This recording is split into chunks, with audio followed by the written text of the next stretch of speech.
Good evening, everybody. It's, what the heck is it, Thursday. So it must be the 10th, maybe? 10th of June? We'll check here, see what it is. No, 9th of June. 2022, so how can you beat it? So anyway, we're in the shop here tonight. I was supposed to actually do this today, but me and Carol, she had some errands to go to the doctors and stuff today, so we shut down and just took off. But so this right here is what holds your boring bar on these engines. This is a 777 Van Norman over there. This right here sets in the bottom of the cylinder, and this just pinches on the other side. And like everything, you can't kill it because you don't want to distort stuff in the block. But if you look down in here, there's some places where it's kind of rounded and not very good, but on a lot of other places there's a nice square shoulder. And this square shoulder is where you want to set up. So basically, anytime you ever set up one of these, reach down in, there's a spot on right here that I could set up, or there's a spot on the other side that's real good. I'm going to set up over there because this right here is a high spot. When they broached off this block at the factory, they never cut that down the same height. That's probably, I don't know, 5,000 to 6,000 high. So you got to make sure you don't touch anything like that. Everything's got to be smooth. I've sanded all this area up here where the top of the ring ridge is because I like to set up right on that 1/8 of an inch right there. I don't know if you can see that where the ring didn't travel. I like to set up right there. That's original bore, hasn't been messed up with anything. So this just goes down in. It will set just like that, good, and you'll feel it. If it don't set right up there, bang, you know, you may not want to use that area. There we go. As you can see, as you tighten this top, that foot over here just goes out, and you just give it a little bit like that. Yeah, it's right up nice and tight. So, of course, this has got to be screwed down. Now this, it's kind of funny. This is an odd size cylinder. It's very short. I got to make sure that this isn't going to interfere with me when I go to put my clamp on. And that's as far down as I can go too. That's going to be too tall. I got to get the other one out. The other one really isn't big enough. It's right between. But we'll see what we can do here. We'll pick this one out, get the small one.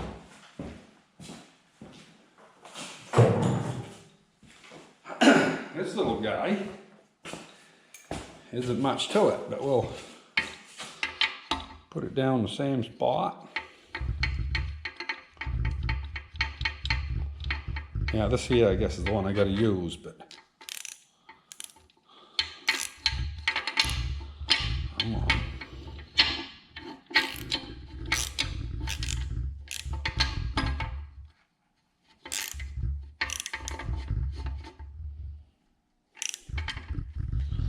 Yeah, I guess it's going to go. It's just about, you can see by the square shoulders there, boy, I'm only about 30,000 from bottoming out here on the bolt.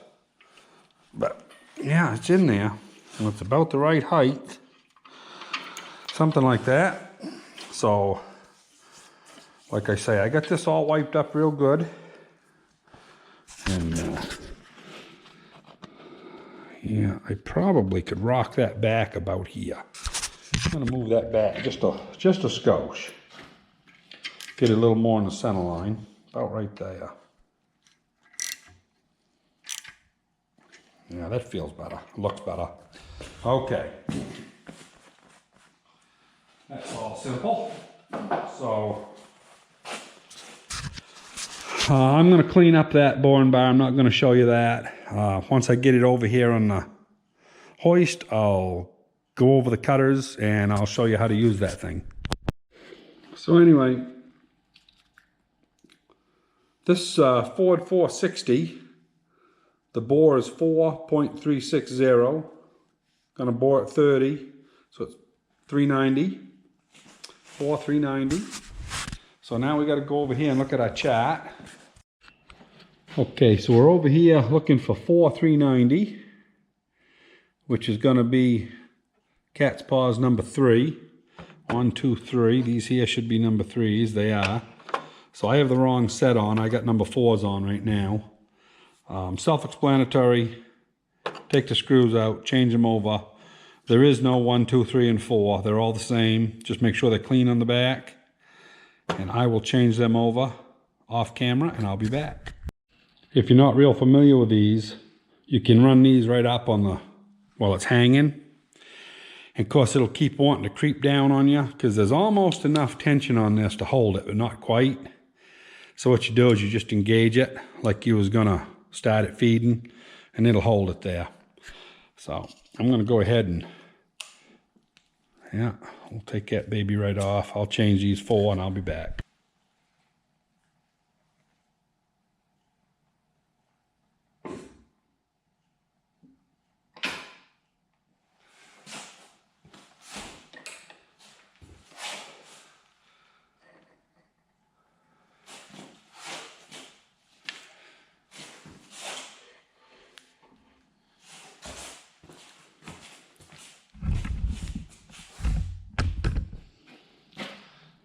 Now we'll back those cat's paws back in.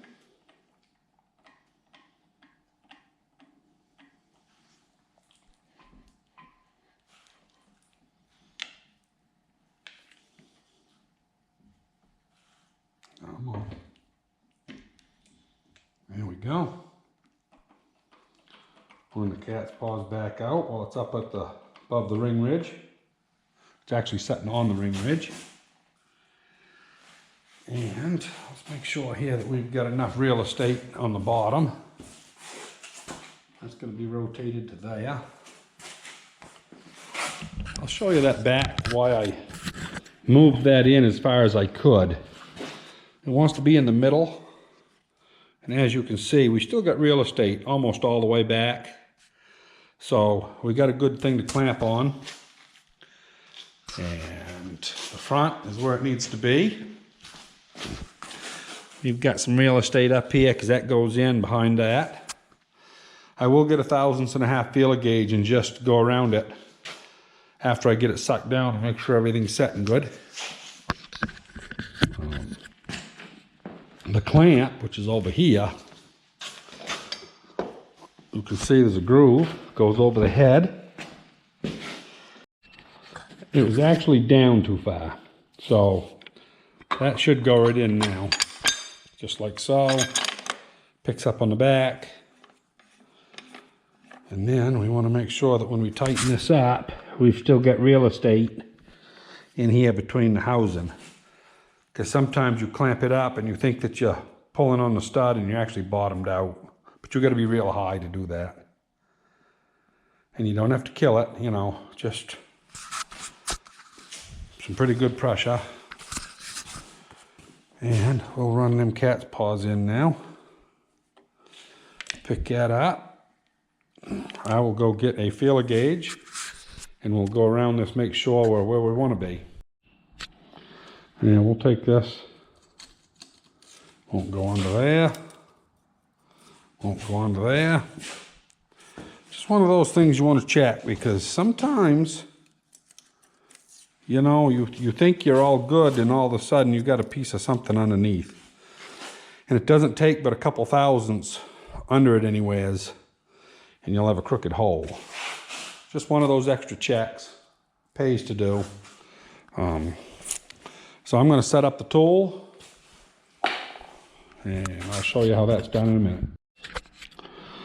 Okay, I got my boring cutter in, and I wanted to show you this particular mic. This mic, I don't know if this thing's going to focus on it or not. It may not. And I don't have a manual focus on this, which sucks. But anyway, take my word for it. They're 50 thousandths per revolution. So each line is 50 instead of 25 on a normal mic. So they're a little more sensitive because you got to remember you're splitting the difference there. So 1/1000 is equal to. when you're boring. So anyway, we are at right now 560.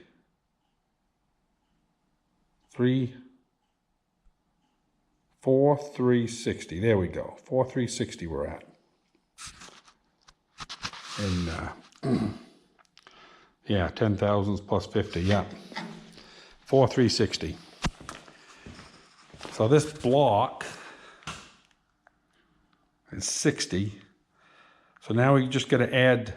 I'm going to add 20 to it,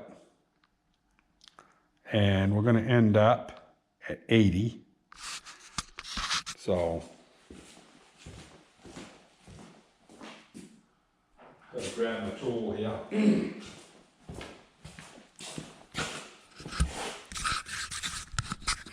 I don't know how good you can see, but when you adjust these, always back your anvil off quite a ways. I'll back that out a little bit. And that was another 10, 50, 60, 70.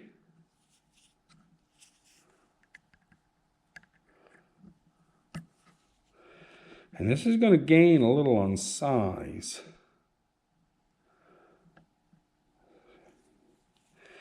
We got another couple thousandths to go. Don't take much. Still. Okay, that's within a half thousandths where I want to be. So, yeah, that's 80. So that right there should give me 10 thousandths left on the final pass. So I'll go get the air gun here and we'll see if we can get this old girl started. Okay, I'll blow this out.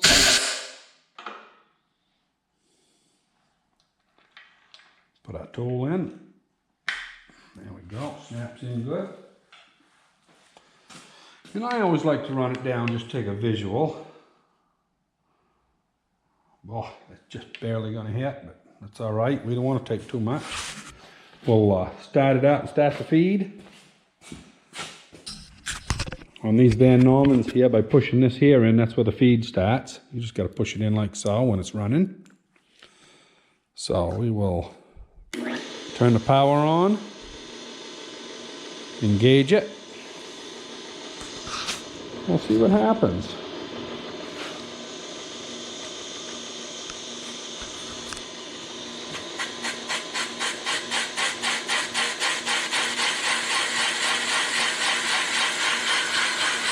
Sounds good.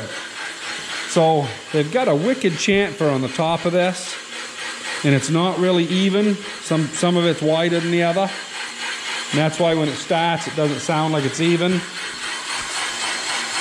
But we're doing a full clean cut all the way around. I'm going to put it right here for a minute because I got to blow that chips out when I start to put the cat's paws out. So I don't want to get chips behind the cat's paws.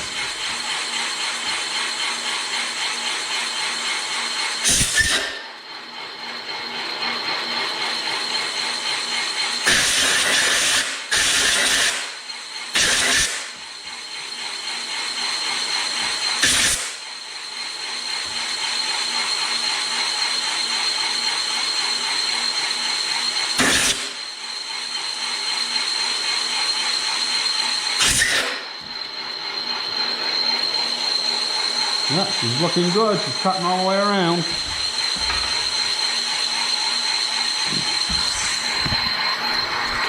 So up here on the top, this is your spring tension for your cat's paws. Just tip that down. You see this win a little bit.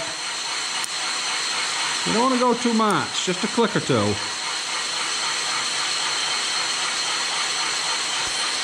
And what you do every now and then, just reach out and just see if it wants to move. And if it does want to move, that means either a chip was under it or something. And you just give the back another notch or two, just so it's got a little bit of spring tension on it. You don't want very much. It's like everything, you can distort the cylinders and all kinds of weird stuff, so. Yeah, that's looking nice down through there. So we'll go down, make this cut. I'll stop it when it gets to the bottom of the cylinder. I'll show you how to bring the cutter up without scoring the cylinder. Yeah, so I just had that set and I forgot there to move it out of the way. I want to check this bore right now and see if I'm right on with my setting gauge, because stuff can get bumped, and before you make your finished cut, you always want to do a quick check. And I'll just do it with a snap gauge and a mic, and that'll tell us pretty close here. When I get home and I get out the cylinder, that's a little rough, don't want to go, but there we go. We'll go with the actual bore gauges, but for right now, we want to see, we are running at, that came out right on the money. I'm actually 80.5 thousandths, which is about what I was showing on the gauge. So I'm running right on. First time I had it freaked out. I don't think it traveled far enough there in the cylinder to line itself up. So anyway, we'll loosen this up, bring it back, set it up with the cat's paws again. Come on, which way we gotta go?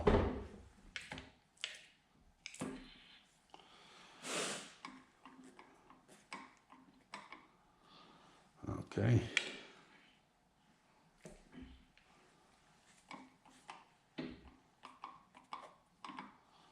Yeah, that's it right there. Snug that down. Back him off just a skosh. Okay. And then the other thing, we go back and do that feeler gauge deal again. I do that every time I move the boring bar. Just to make sure.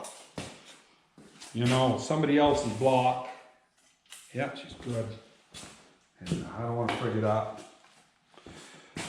So I'm going to set the other finish cutter and I'll give that a whirl. I'm not going to show it to you because it's the same exact thing as what I just did. It's just going to be a different cutter and a different setting. And when I get done, I'll show you the, results. Now I've got that hold down bolt right where it belongs as far as being able to hit the bottom of the cylinder flat. So you either got to be way over here or way over here. But this is why you always take your feeler gauge. Look at that. We'd have a messed up hole.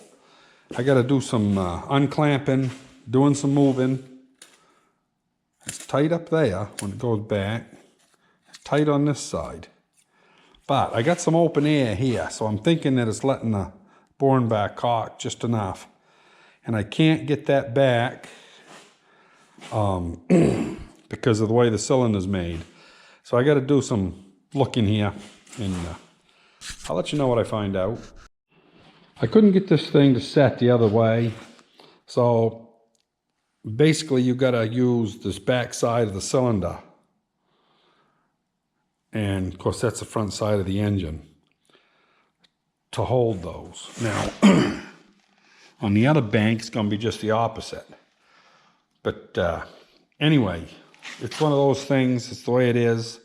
On that last one, I'm going to have to just catch that, maybe 1/8 of an inch they give you, and it's going to have the holder kind of cocked, but I'll put her in there and kind of tap it from the bottom with a hammer to make sure it's not going to come up anymore, and we'll go about it careful. But so we will be able to get them all, but it's one of those things. I'm going to work it back this way and keep the pin right in the middle. Works a lot better. If you have it off to the side on this block, it's just not enough meat on top to catch it all.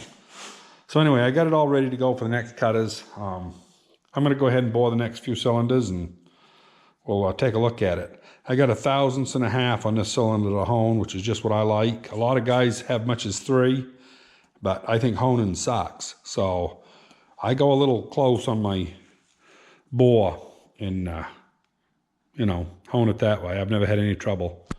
So we'll bring you back here when we get this bank done. So that right there is all the holes. Yeah, just take the, gotta hone it and chamfer the top edge. Then we'll do the other banks. So anyway, that's how you operate a 777 Van Norman boring bar. Not much to it. That's what she is right there. So anyway, tackle the rest of it tomorrow night. Hope you enjoyed, maybe learned something, and yeah, don't hesitate to hit the like button and subscribe and all that fun stuff, and we'll see you on the next one.